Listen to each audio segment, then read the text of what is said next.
Olá, minha gente, tudo bem? Tudo bom, pessoal?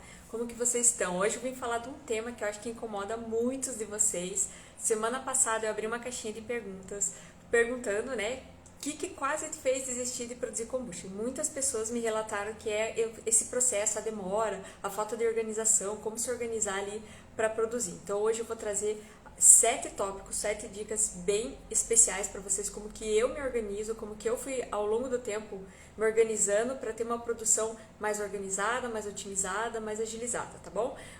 Boa tarde para quem está chegando, boa semente, Durigana, Pati, sejam muito bem-vindos. Hoje nós vamos ter uma live diferente, né? Na hora do almoço, pós-almoço. Para quem já almoçou, boa tarde. Para quem ainda não almoçou, ainda bom dia. Cíntia, seja muito bem-vinda.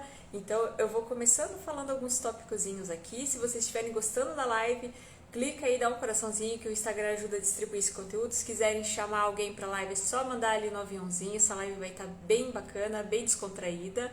E perguntas daí, pessoal, vocês podem deixar, podem ir colocando ali no chat ou colocar ali no balãozinho que tem a interrogação, que daí no final eu dou uma respondida lá para vocês, tá bom? Marcira tá aqui, Encantos da Isa. Bom dia, Encantos da Isa, tudo bom? Sejam todos muito bem-vindos de Bem Kombucha. A Fátima tá aqui, ó. Bacana, Fátima é aluna lá do curso, Sônia também é aluna do curso, sejam muito bem-vindos. Vou começar falando então, né, gente, eu até separei uns tópicos aqui para eu não esquecer nada de falar para vocês.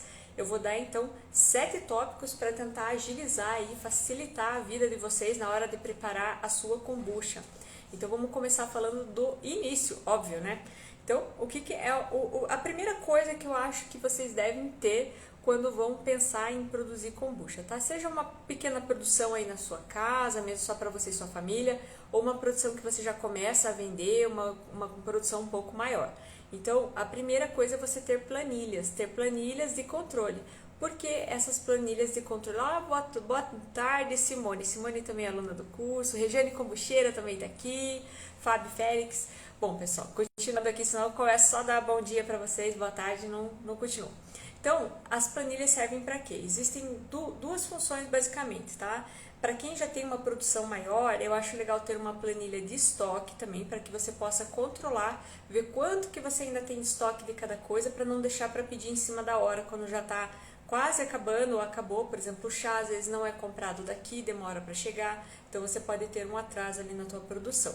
Para quem produz mais de forma caseira, não é tão crítica essa situação do estoque, porque ali no olhômetro, né, a gente consegue controlar um pouquinho melhor o que está ali na nossa produção mais caseira, mais ali para nossa casa. E a segunda planilha, essa eu acho fundamental para qualquer pessoa, seja que produza em casa, só para si, para a família ou para vender, é uma planilha de controle de lotes. Como assim? Vai ter um controle ali tanto da F1 como da F2. Então são alguns dados que vocês devem sempre anotar nessa planilha, né? Cria uma planilha lá no Excel mesmo e vai sempre anotando para que vocês tenham controle ao longo do seu processo aí do que vocês fizeram, o que deu certo, o que não deu. O que eu coloco na minha planilha? Eu coloco as datas, né? Então a data de início que você colocou a tua fermentação, a data que terminou, isso tanto para F1 como para F2. Coloco o pH e Brix, para quem não tem o pHmetro e o refratômetro não precisa dessa informação. O volume total que você está produzindo, sei lá, 10, 20, 30 litros ou 5 litros de kombucha.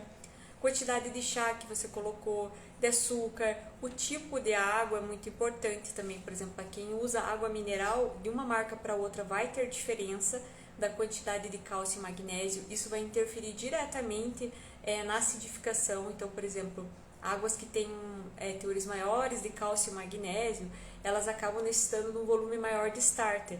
Então, às vezes, 10% não vai ser o suficiente, às vezes vai ter que ser 15, 20% de starter. Mas aí só quem tem o pHmetro que vai conseguir verificar isso, porque daí você vai colocando mais starter até chegar no pH lá 4.2, 4, que é o pH de início ali da fermentação. Para quem não tem o pHmetro, acaba seguindo aí essa questão mais de 10, 15% mesmo. A água mineral sempre vai precisar de um pouquinho mais de starter do que a água filtrada, água purificada ou água da torneira, tá, pessoal? Justamente por causa desses minerais ali. Que mais aqui? O starter também, colocar a questão do starter, qual que era o pH do starter, o Brix do starter, se tiver, né, os equipamentos para medir, senão não precisa. Coloca o volume que você utilizou do starter, o tempo de infusão do seu chá, o preparo, como que foi feito, né? Além do tempo, a quantidade de chá que você colocou, a temperatura da água, as quantidades de saborizantes que foram utilizados, foi 10%, 15%, se foi sólido, se foi líquido. Então, todas essas informações, estando nessa planilha, servem para quê? Duas coisas, basicamente. Primeiro, para você conseguir padronizar. Então, você, a partir dessas informações, por exemplo, você faz lá uma F1 que ficou melhor que outra. O que foi que você fez diferente? Às vezes você acha que vai lembrar dessa informação, mas não lembra, porque são tantos detalhes que a gente se perde, se confunde. Então, quando você tem tudo isso registrado na planilha, você consegue melhorar o seu produto e também padronizar o seu produto. E principalmente ali na saborização, né? Quando a gente cria as receitas, testa ali, se você anota isso antes e deu certo, ficou bom, você tem uma replicabilidade disso, você consegue repetir novamente essa receita. Então é muito importante. Outra coisa também é você ter a rastreabilidade, ou seja, vamos supor que você sempre faz, já está padronizado o sabor, você vende. E daí um cliente teu vem lá e fala, né, ou alguns clientes, que aquele lote estava com um amargo no fundo, né? Quando terminava de engolir, sentia um amargo no fundo da língua. Você pensa, nossa, mas o que será que aconteceu, né? Aí você vai olhar na sua planilha e daí você observa que naquele lote especificamente, você acabou esquecendo, por exemplo, a infusão. Em vez de tirar lá com 7 minutos, vamos supor que seja 7 minutos que você retira, você esqueceu e tirou com 10, 12 minutos. Aí você já vai perceber, através dessa análise sensorial que você mesma pode fazer, ou né, no caso do exemplo que os seus clientes reclamaram que estava amargo, que deixando nesse tempo extraiu muitos taninos ali, que é o que dá o amargor ao chá, né? A kombucha extraiu demais, então esse tempo já não é legal, ou às vezes uma temperatura maior que você colocou. Então com isso você tem uma rastreabilidade do que você fez também, para ir melhorando e controlando. Então a primeira coisa para você se organizar, para ter agilidade e organização aí no seu processo de produção de kombucha, é ter planilhas. Planilhar as coisas é fundamental para quem quer ter controle, tá, gente? E agilizar as coisas. Segunda coisa, fazer cálculos prévios. Então, fazer o cálculo lá, vai fazer F1, antes de você ir lá pegar as coisas e começar, já calcula tudo. Vai fazer quanto? 10 litros? Quanto que você utiliza de chá por litro? Quanto que utiliza de açúcar por litro? Né? Já faz os cálculos certinho, leva num papel, ou então, melhor ainda, coloca já na planilha. Se você tiver mais habilidade ali com o Excel, coloca uma fórmula, que daí você não tem erro, não tem risco de você errar no cálculo ali. Às vezes uma continha boba a gente vai fazer e acaba errando, né? Vai fazer rápido ou de cabeça, acaba errando. Então já coloca, se tiver essa habilidade com o Excel, na planilha, que ela mesma já calcula para você. Você coloca lá, quero fazer 10 litros, ele já te diz, coloca tanto de açúcar, tanto de chá, tanto de starter, né, para chegar nesse volume final de 10 litros. Inclusive nos meus cursos, tanto no Mestre da Kombucha, que é mais voltado para formação de mestres kombucheiros, né, e também no Kombucheira de Mão Cheia, que daí já é um curso mais para iniciante, então intermediário, eu tenho essa planilha pronta, tá, gente? Essa planilha com os cálculos certinho, inclusive para saborização. Para quem tiver interesse, até a Kombucheira de Mão Cheia, que é o curso mais para iniciante, até intermediário, é início imediato. Então lá no link da minha bio tem, se quiserem dar uma olhada depois. Já o mestre da kombucha, daí não. Esses são vagas que eu abro com alguma frequência, cada 3 meses, alguma coisa assim, tá, pessoal? Só para vocês saberem que essa planilha, com cálculos, ela ajuda muito na vida de quem produz kombucha, porque você coloca lá, ela já vai te dizer quanto colocar de cada coisa. Lógico que nessa planilha que tem lá no curso, por exemplo, tem coisas mais avançadas, como, por exemplo, a questão de fazer o prime, colocar o açúcar, para a formação de gás carbônico, mas eu não vou entrar nesses detalhes hoje, porque a gente vai falar aqui só da organização. Então, voltando aqui, tem essa planilha, se você tiver habilidade lá, faz então com as fórmulas, que vai ajudar muito, tá? E para F2 também, você vai ter que colocar ali, pensar, faz também esses cálculos, vai pensar, o que eu vou saborizar? Antes de fazer a kombucha, antes de fazer a F1, já pensa, qual que vai ser o sabor dessa kombucha? O que eu vou fazer? Vai ser banana com canela, vai ser lúpulo com capim-cidreira, vai ser de uva. Então já pensa nisso antes. Por quê? Porque você vai ter que ter o preparo desses saborizantes. Vamos imaginar que a sua kombucha fique pronta, a sua F1 fique pronta em 7 dias. Você tem 7 dias para se organizar no que você vai saborizar. Se você vai precisar comprar frutas, se você vai precisar processar elas, fazer uma decocção, para fazer um suco por decocção, ou se você vai fazer então um extrato ácido, você já sabe que você precisa fazer isso de 1 a 5 dias antes, para ele estar no ponto, para você poder colocar na kombucha e ter um bom resultado. Vai fazer, por exemplo, o que mais que eu marquei aqui? Maceração. Você também sabe que vai precisar de 1 a 3 dias. Aí, se você for fazer em temperatura ambiente, você vai ter que colocar uns 2 dias, pelo menos, 2 dias a 1 dia, pelo menos, antes de terminar a sua fermentação. Então, tem todas essas variáveis que vocês têm que pensar já antes de fazer a F1. Pensa já no que você vai saborizar para você se organizar. Não deixar em cima da hora para você correr atrás, que fica bem estressante isso. Tá? Assim dá tempo para você preparar o que tiver que preparar antes. Terceira coisa, ter um armário somente para as coisas da kombucha. Eu sei que às vezes é difícil para quem faz em casa, é meio complicado, mas vale muito a pena você separar um armário só para guardar as coisinhas lá da sua kombucha. Guardar os insumos, guardar equipamentos que você tenha, utensílios também. Isso por vários motivos. Um dos motivos é para você não ter contaminação cruzada entre as coisas que você tem na cozinha. Isso estou falando para quem prepara a kombucha na cozinha. Lógico que quem prepara já no local separado já não vai ter esse problema. Mas para quem prepara no mesmo local, né, da sua cozinha, pode ter uma contaminação cruzada de você utilizar, inclusive a mesma esponja não deve se utilizar, tem que ser tudo separadinho da kombucha, tá? Para não ter esses problemas. Segunda coisa, porque fica muito mais fácil, né? Você abre ali o teu armário, tem todos os seus insumos, tem ali o teu sanitizante, álcool 70. Lógico, você deixa separadinho nas prateleiras, né? Preferencialmente, insumos numa, equipamentos noutra, aquelas jarras, utensílios em outra parte, e os sanitizantes separado também. Ter a água deionizada lá guardadinha, água destilada para você fazer seu uso ali, se tem os equipamentos. Então é bem interessante ter esse armário separado, porque isso facilita muito na hora que você vai pegar as coisas para utilizar. Não tem que sair caçando ali pela cozinha, os equipamentos, está um no armário, outro está no outro, então já facilita. Já facilita também para você não esquecer o que tem que pegar. Quarto item, higienização. Higienização é um processo que envolve a limpeza mais a sanitização. Então, a limpeza vai ser aquele processo mecânico que a gente faz ali com uma esponja, um detergente neutro, água. Isso é limpeza, uma remoção física, né? Uma pré-remoção ali das bactérias, já se tira muita parte ali com isso, e também da matéria orgânica, sujidades que estão ali, poeira, né? Então, você vai fazer isso nas suas bancadas e também vai fazer isso nos seus equipamentos, utensílios que você vai utilizar, e fazer a sanitização. Só que aqui tem alguns detalhes que a gente tem que se atentar, porque isso atrapalha muito na hora que você vai fazer a sua kombucha. Não deixa para pensar nisso só na hora que você vou fazer a kombucha agora, então vou sanitizar. Não, isso tem que ser um preparo antes, porque existem algumas variáveis. Por exemplo, tem alguns sanitizantes que você precisa de um preparo prévio e ele tem um tempo para isso. Vamos falar do ácido peracético, por exemplo. O ácido peracético você tem que preparar 1 hora, pelo menos, antes de utilizar, porque ele precisa dissolver, começar, né, a ter toda aquela interação ali com as moléculas da água, está realmente homogêneo ali para você poder utilizar. Então, não adianta você preparar o ácido peracético e já querer utilizar em seguida. Precisa ter pelo menos 1 hora que ele está ali preparado, descansando, para que você possa utilizar ele corretamente. E lembrando que ele tem um prazo de validade depois de preparado de 24 horas. Então também você não pode preparar muito antes para usar ali em 2 dias, porque ele já não vai ter mais o mesmo efeito. E fora isso, né, tem o tempo de ação no local. Então, por exemplo, o ácido peracético, né, continuando com esse exemplo, ele precisa de 10 minutos de ação. Então você precisa colocar mergulhado nele ou espirrar ele, deixar ele agindo por 10 minutos pelo menos.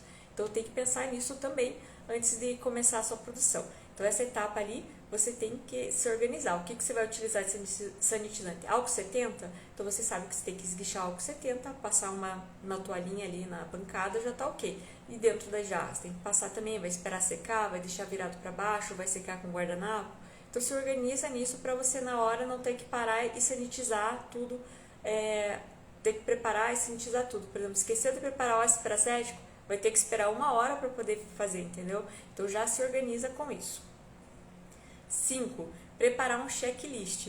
Um checklist de tudo que você vai utilizar, tanto para fazer F1 como F2. Eu gosto de deixar essa checklist já na porta do armário, na parte de dentro, que quando eu abro, eu já tenho a checklist de tudo que eu vou precisar. Então eu já tiro dali os equipamentos, as jarras que eu vou precisar, os medidores, o que mais ali?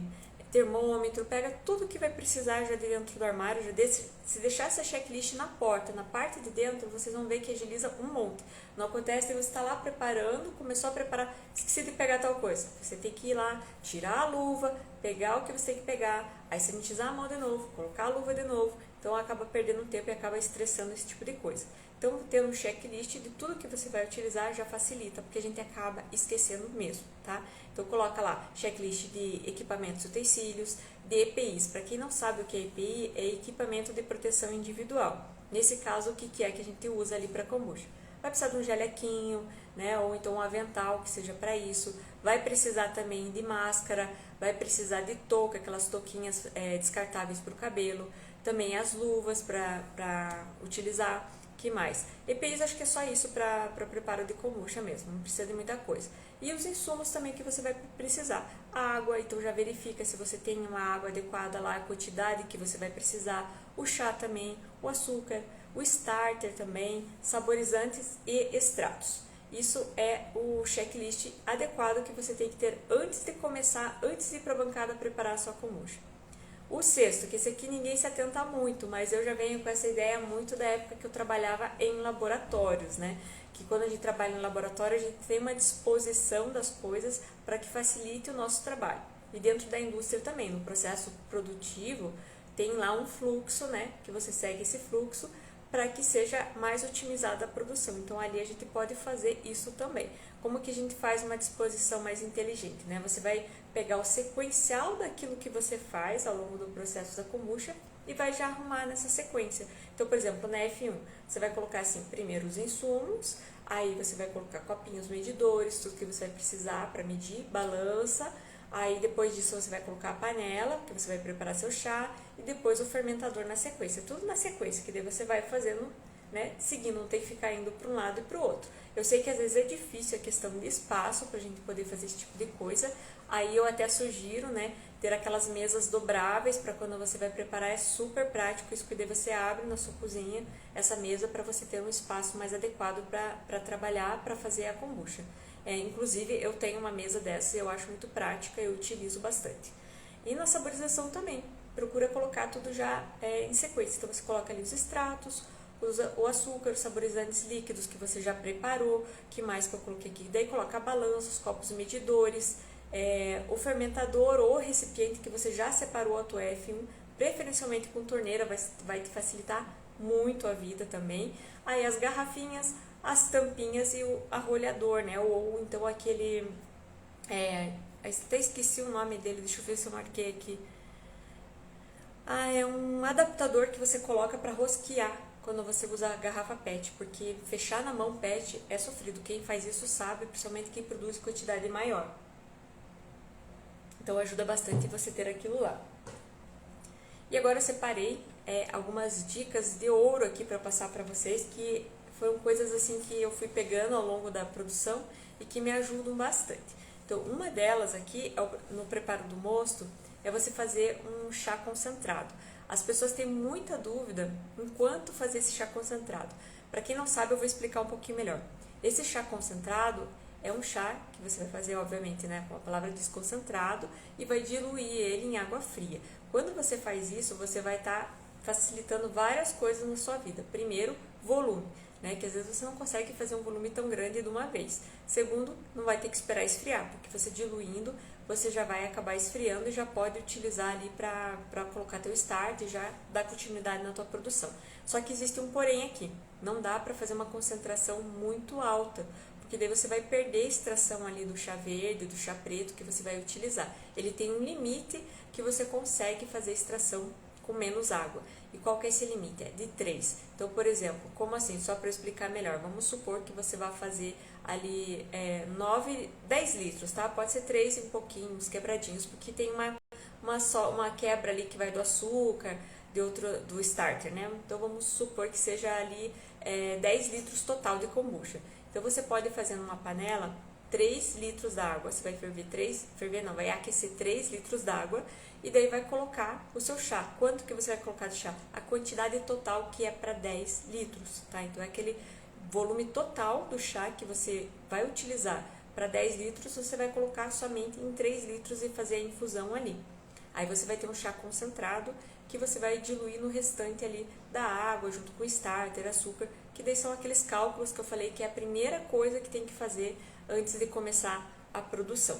E outra coisa também, né, nessa dica que eu dou, eu gosto de falar a dica 3 em 3. 3 em 3 por quê? Porque você vai fazer, né, o chá concentrado, né, 3 vezes concentrado, e vai utilizar 3 voal. Sabe aquele saquinho de voal, aqueles bagzinhos daquele tecido voal? Eu coloco 3, eu coloco um dentro do outro, e daí eu coloco o chá ali e amarro, faço um sachê.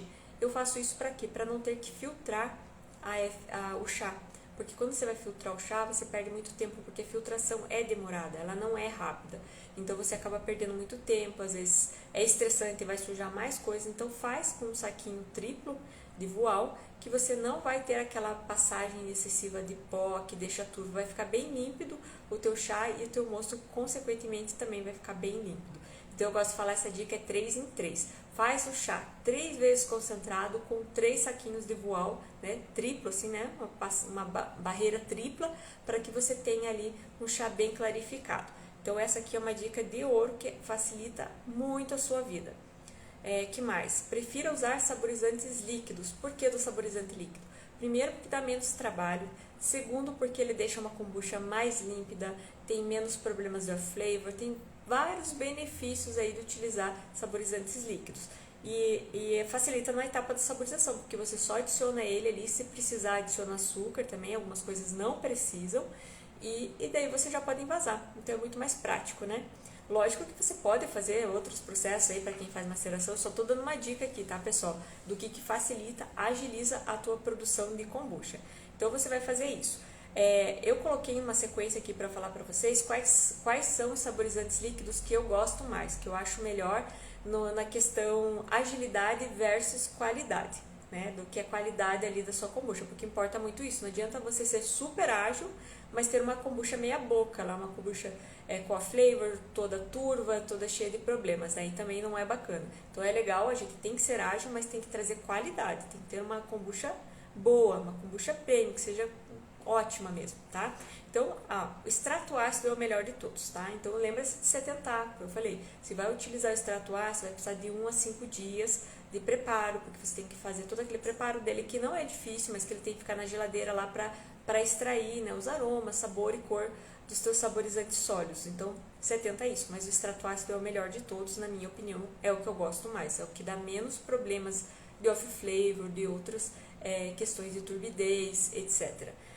Segundo, a infusão. Só muito cuidado com a infusão. Tenta fazer a infusão de preferência também. Como você faz a infusão do chá sem ser muito quente, porque acaba extraindo. Quando a gente faz muito quente ou ferve, ou faz uma decocção de algumas ervas, a gente acaba extraindo alguns compostos nitrogenados que algumas ervas têm, e isso vai acabar dando um certo off-flavor. Eu fiz uma besteirinha dessa no último lote, porque eu acabei esquecendo ligado, eu achei que eu tinha desligado e na verdade eu aumentei o fogo e ficou cozinhando lá meu capim-cidreira.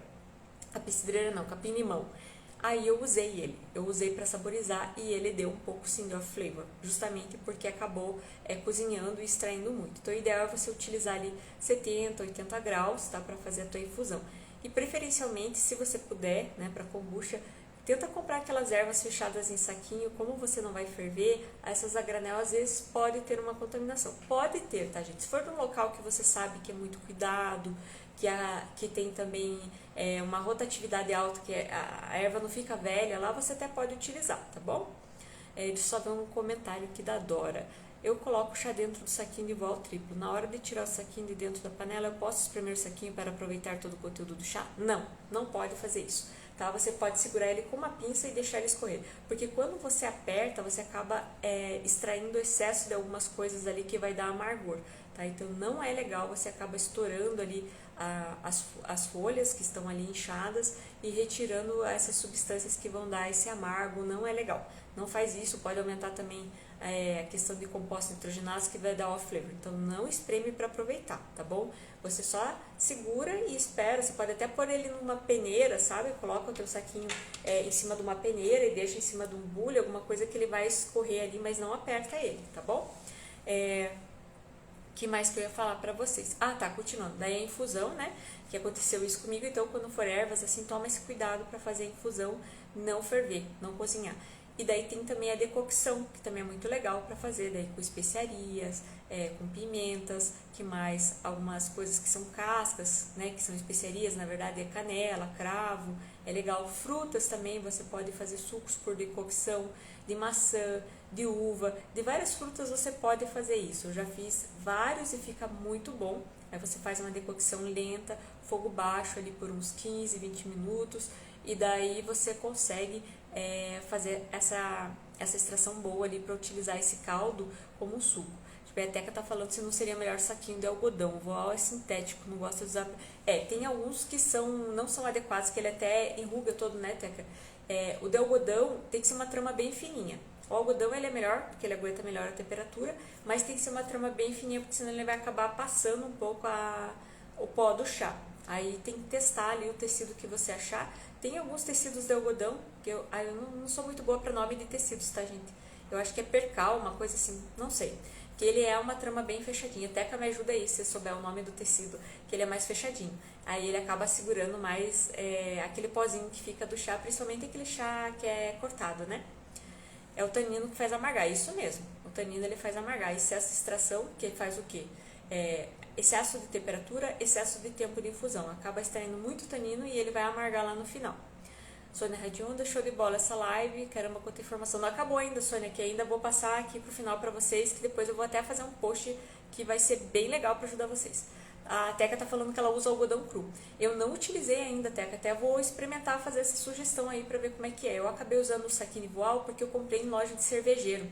Aí eles têm esses saquinhos que são de voal, eles não achei de algodão lá. Eu acabei comprando e tô usando. Daí minha mãe até fez mais pra mim e daí eu acabo usando esses mesmo. Ó, voal duplo também, não tem problema com quente. Até porque a gente acaba não fervendo, né? Acho que se colocar numa temperatura muito alta ali, ele vai realmente ter problema. Então, continuando aqui, gente. Outra coisa que facilita muito a vida para quem usa garrafinha PET é o fechamento com... aqui eu marquei o nome. Rosqueador de tampa, tá? Então, ele é uma rodinha. Eu não tenho ele porque eu uso garrafa de vidro, mas ele é uma rodinha assim, que daí você encaixa, ele tem o formato para você encaixar na tampa, você coloca a tampa e você dá uma volta só. Você dá só uma volta, ele já lacra ali a tampinha. Então você não tem aquele trabalho todo que vai machucar sua mão, pode até te dar uma tendinite ao longo do tempo. Aí, lógico que se você aumentar muito a sua produção, você vai ter que pensar em uma coisa mais prática, né? Para não ter esse tipo de problema. Mas para uma quantidade aí em casa, uma produção pequena que você já venda, vale muito a pena investir. Não é uma coisa cara, eu acho que é menos de R$50 um desse aqui. Você compra ali no Mercado Livre, vale muito a pena. Se for garrafa de vidro, daí já usa o arrolhador, né? Que nem eu utilizo. E daí vai precisar de manômetro, tá, gente? Eu não falo pra ninguém utilizar garrafa de vidro sem manômetro. Sinto muito se alguém fica bravo com isso, porque não dá, gente, é muito perigoso. Explosão de garrafa de vidro pode machucar. Já teve situação da pessoa perder a porta da geladeira que voou do outro lado da cozinha por causa de explosão de garrafa de vidro. Então toma muito cuidado, tá bom? A Sônia tá falando, eu usei esse rosqueador e depois só consegui abrir a garrafinha com ele. Olha só, aperta demais. Eu nunca utilizei ele, eu só ouvi falar. Tampa do energético Fusion também serve, ó. Várias dicas aí para quem utiliza garrafinha PET, gente. Então agora eu vou passar para vocês 10 passos para agilizar a produção de kombucha. Coloquei numa sequência, tá? Não precisa se apavorar aí para anotar, porque eu vou colocar isso num post depois. Ainda não fiz o post, né? Até o final do dia acho que eu consigo produzir ele e colocar lá. Tá meio corrido, mas eu vou ver se eu consigo pôr ainda hoje. Daí eu coloco num post para vocês, daí vocês podem salvar para utilizar depois, tá? Então vamos lá. 10 passos para agilizar a produção da kombucha. Primeiro, decida qual o volume total que você vai fazer da sua kombucha e qual o sabor você vai fazer. E faça os cálculos. Então, calcule já tudo, seja num papel que você vai anotado, que você leva lá para a tua produção, para a tua cozinha, ou então vai com o teu notebook, só cuidado para não derramar no notebook, pelo amor de Deus. Vai com o teu notebook, deixa do ladinho ali já com a planilha aberta, tá? Para você poder ter já os cálculos ali, não ter que ficar fazendo na hora ou vai fazer de cabeça e vai errar, tá bom? Então, primeira coisa, se organiza com isso. Decide qual o volume, né? Quantos litros vai fazer de kombucha, o que você vai saborizar e faz os cálculos. Segundo, se paramente. Para quem não conhece esse termo, que é muito de indústria de laboratório, se paramentar é você colocar, se vestir com a sua roupa de produção. Então, o que é a sua roupa de produção? Você vai colocar teu jaleco ou um avental, vai colocar uma touquinha na cabeça, vai colocar uma máscara descartável, vai pegar suas luvas também, vai se preparar para você fazer uma produção higiênica com segurança, para você ou principalmente para quem vende, tá? Isso é muito importante para quem vende. Mesmo que seja uma produção artesanal pequena, é muito importante isso, tá? Terceiro, vai preparar os sanitizantes. Então, antes de você ter que pegar as coisas tudo, já pensa nisso. Se você utiliza o álcool 70, é menos pior, porque é mais rapidinho de utilizar. Mas se usa o ácido peracético, como é o meu caso, já se organiza, tá? Vai lá e prepara ele. É 1 hora antes de você utilizar, você tem que preparar ele para ele, né, ter toda aquela reação ali com a água e estar pronto para ser utilizado. Então, prepara o sanitizante. Depois que o teu sanitizante estiver ok, está pronto, você vai lá e vai limpar tudo, sua bancada. Então, a bancada tem que estar limpa, retira tudo que está ali, passa uma esponja com sabão neutro, com água, enxágua, tira tudo, passa um pano seco, limpo lá. Daí você vai colocar, geralmente bancada eu gosto de passar álcool 70. Então, espirro álcool 70, passo um guardanapo de papel e ela está pronta. E também lembre-se sempre de sanitizar tudo que você vai utilizar. São utensílios, jarras, tudo fermentador, tudo que você for utilizar faz a sanitização. Lembre-se sempre do tempo de ação dos sanitizantes. Ácido peracético precisa de 10 minutos de ação, então você vai colocar no ácido peracético ou vai espirrar o ácido peracético e vai deixar 10 minutos reagindo, tá? E daí ele não precisa de enxágue, tá bom? Assim como o álcool 70 não precisa, porque ele vai virar ali água e ácido acético. Então, foi quarto passo. Higienize, eu até falei, já me agilizei aqui, ó. Higienize e sanitize as bancadas e tecidos. Então, esse foi o quarto, tá? Esse que eu acabei unindo já ali com o sanitizante, foi o quarto. Quinto, faça uma disposição inteligente, um fluxo de trabalho, um fluxo de produção, para que você não fique igual uma barata tonta, correndo de um lado para o outro, né, para fazer as coisas. Então, se organiza, coloca ali já numa sequência do que são os passos que você vai fazer. Que nem eu falei, coloca, por exemplo, os insumos, balancinha, panela, já coloca tudo na sequência para que você vá andando, seguindo o fluxo ali do que você tem que preparar. A Kombuchanita está perguntando do iodo. O iodo também ele precisa de um preparo, não lembro de cabeça agora qual que é o tempo dele, porque eu não uso iodo, não gosto muito, ele é muito eficiente, mas eu não gosto de usar porque ele mancha. Ele mancha muito superfícies que são mais claras, ele mancha a roupa, ele mancha a pele, ele mancha plástico, então eu acabo não utilizando. Dentro dos meus cursos eu explico todos os sanitizantes, tem um guia lá, um e-book de preparo de todos os sanitizantes com os cálculos, tudo certinho, diluições, tempo de ação, para que eles são eficientes, quais são mais eficientes, quais são menos, para que deve utilizar cada um. O iodo eu não vou lembrar para te falar de cabeça agora, porque realmente não é algo que eu uso no meu dia a dia. Deixa eu ver o que mais, tem mais um comentário aqui da Dora. Não sei porquê, mas comprei várias marcas de álcool 70, mas acho que ele deixa um cheiro nas garrafas. Uso para higienizar a bancada. Eu uso o ácido peracético nas garrafas, eu acho melhor. Eu gosto mais do ácido peracético. Peracético precisa secar? Não, Sônia. Na verdade, você deixa ele agir ali uns 10 minutos, você escorre ele e pode utilizar, tá? Aquele restinho que tá ali não é tóxico e ele, na verdade, vai se decompor em água e ácido acético, então não tem problema, tá? Ele se decompõe, não precisa nem secar ele, você só escorre, pode deixar ele viradinho um pouquinho ali para baixo, só para ele se decompor ali, porque é rápido esse processo você pode utilizar. Diferente do álcool, né, que você precisa tirar, não deixa ele ali, né, não dá para você estar com uma jarra molhada de álcool que você esguichou e já começar a utilizar, não dá. Né, o ácido peracético daí já é mais fácil nesse sentido. Onde que eu parei? O fluxo, né? Então, faça uma disposição inteligente ali no teu fluxo de trabalho. Isso vai agilizar muito já a sua produção. Sexto, prepare o mosto usando a técnica 3x3. Lembra que eu falei, né? Um chá concentrado 3 vezes e usa o saquinho ali. Pode ser de voal, como a Teca sugeriu ali, de algodão cru mesmo. Faz essa experiência, vê qual que você se adequa mais. Faz assim, porque daí você não vai ter que fazer aquela etapa que muitas pessoas fazem de filtrar, que às vezes você vai sujar mais utensílios, você vai, às vezes, arriscar derrubar tudo. Eu já fiz dessas, né, de virar ali o coador, virei, derramei tudo, e demora, né, a filtragem é um processo mais demorado. No começo ele vai passando bem, de repente já começa a ficar aquele fiozinho fino e demora. Então você pula essa etapa, porque com esse saquinho triplo, né, com essa barreira tripla, não vai passar o pó do chá, já vai ficar bem límpido. tá? E concentrando, você já dilui direto na água fria, vai estar já no ponto de temperatura para você fazer a tua inoculação, colocar ali teu starter. Qual temperatura é essa, né? Vocês devem estar perguntando. Até uns 37, 40 graus, pode pôr bem tranquilo que não vai ter prejuízo ali para tua cultura, tá? Se você tiver um termômetro e quiser medir a temperatura. Sétimo, conforme a saborização desejada, calcule quanto e quando deverá preparar saborizantes. Foi aquilo que eu falei. Então já se programe antes, quando você vai fazer a tua F1, já pense do que eu vou saborizar. Eu vou precisar preparar um extrato ácido de pitaia, então eu vou precisar de uns 4, 5 dias na geladeira fazendo esse preparo de extrato ácido, daí vou coar ele e daí tá pronto. Então você tem que já se preparar antes, antever para a hora que você vai fazer a saborização, já tá tudo prontinho, tá? Ali é que é só adicionar, saborizar, envasar, fechar a garrafa e vai para F2. Que mais? Oitavo, dê preferência a saborizantes líquidos. Como eu falei para vocês, saborizantes líquidos é vida, porque você prepara, coloca, fecha a garrafa e pronto, acabou. Vai para F2. Então é muito mais fácil de lidar e você tem muito menos problemas ali do posterior, né, da saborização, de off-flavor, de excesso de turbidez, de viscosidade, várias outras coisas. Você reduz muito com saborizantes preparados líquidos. Até a contaminação você reduz, tá? Problemas de contaminação.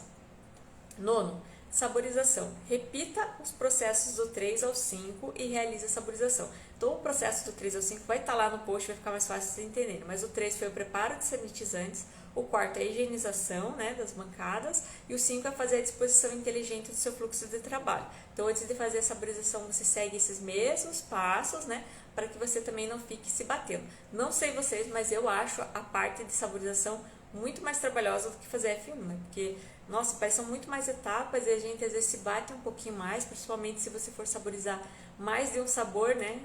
Na mesma vez que você, sei lá, pegar um lote de 20 litros, vai fazer 10 litros de cada sabor, acaba ficando mais difícil, né?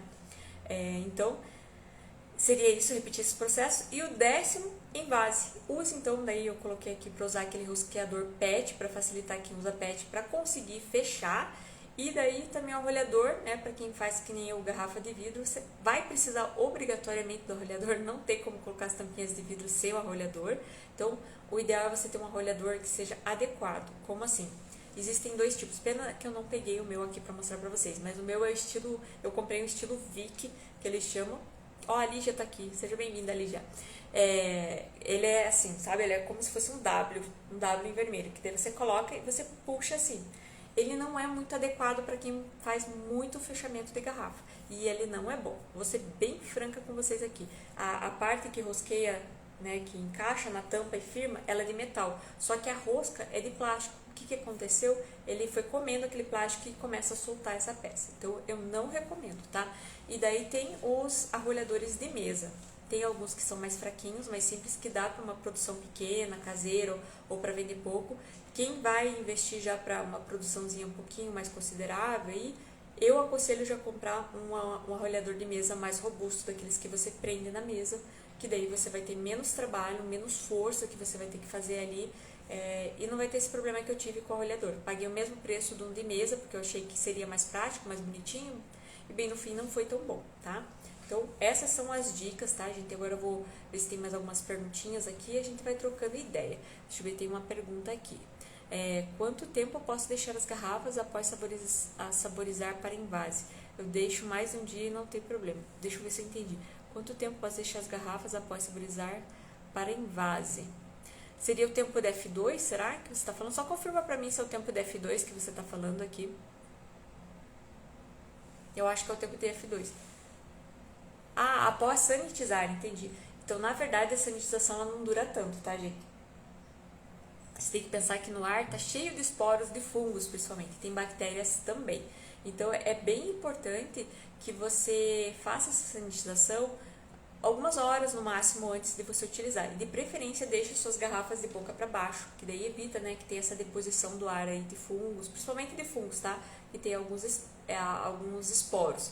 Então, até aqueles escorredores, né, de garrafa que fica para baixo é bem melhor nesse sentido, porque protege um pouco dessa contaminação do ar. A Teca, toda Penélope charmosa. Gostou, Teca? Agora só no rosa, né? Pneumático, isso mesmo. Isso mesmo, pneumático é ideal. é adequado porque você não vai ter aquela força toda para fechar a garrafa, sabe? Vai poupar aí o teu esforço físico e também evitar você ter problemas ali, uma tendinite, alguma coisa assim ao longo do tempo. Bem isso mesmo. Que mais? Deixa eu ver se tem mais alguma pergunta que eu não vi aqui. Pessoal, se tiverem alguma pergunta, podem colocar aí no chat, que agora eu tô olhando o chat, tá? Aí vocês podem fazer. Pela 7 para secar, já respondi. Eu acho que essas aqui já foram. Se tiverem mais alguma perguntinha, pode ir falando aí. Que daí eu já aproveito para responder vocês. Deixa eu ver até que horas são agora. 1h10 já. O pessoal já tá voltando, né, do almoço. Daqui a pouco o pessoal já tá voltando do almoço. Vocês gostaram desse horário para fazer live na hora do almoço? Para vocês é melhor do que a noite? Me digam aí se vocês gostaram mais do que a noite. Eu achei legal. Gostei de fazer esse horário. Achei bem bacana. Me contem se vocês preferem esse horário ou mais à noite. Essa semana, quinta-feira, aproveitar já para falar para vocês, quinta-feira vai ter uma live também aqui no meu canal, só que vai ser à noite, tá? Vai ser 19h30, vai ser com o Benício Coura, da Chadô.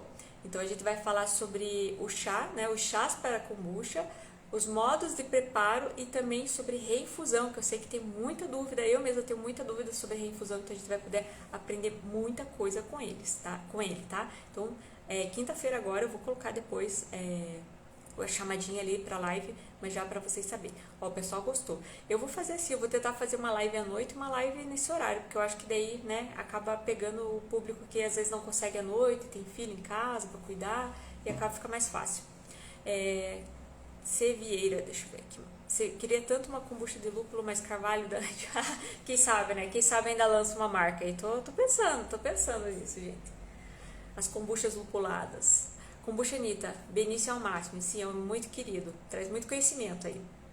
PH2O, kombucha, aluna do curso aí também. Com você todo horário é perfeito. Ah, que bom, querida. Muito obrigada. Fico muito feliz. Kombucha Teca, tô aqui entre o fogão e você, mas gostei, menos congestionado. Pior que à noite tem muita live, às vezes fica difícil a gente escolher qual assistir, né? Gostei do horário, Luz e Vida Probióticos. Você já aqueceu o açúcar para fazer o moço? Tem alguma diferença? Então, antes eu até colocava, sabe? Uma coisa bem importante que nisso que você falou, Encantos da Isa. Quando você vai preparar o seu mosto, primeiro faça a infusão do chá sem o açúcar, porque se você coloca o açúcar na água, ele vai competir na concentração, principalmente se você faz concentrado, tá? Não faça isso de colocar o açúcar. Esquenta a água e coloca só o chá e deixa fazer a infusão, porque senão o açúcar vai competir ali e não vai deixar extrair o chá. As propriedades do chá, justamente por essa questão de saturação ali da água. Então não coloca o açúcar antes. Se você quiser, você pode, depois que tirou o saquinho do chá, colocar o açúcar naquela água que está ali quente ainda, vai estar uns 60 graus mais ou menos. Aí você mistura que o açúcar vai começar a derreter. Ele não vai derreter todo ali, desmanchar todo se você está fazendo concentrado, provavelmente. Mas ele já vai dar uma desmanchada ali, daí você pode adicionar lá na sua água fria. Ou você pode colocar o açúcar direto na água fria, não tem problema. O açúcar é muito difícil ter contaminante, tá? Porque ele tudo que é muito concentrado assim, de açúcar, de sal, é muito difícil que se crie alguma coisa. E ele tem baixa atividade de água também. Então é difícil ter contaminação.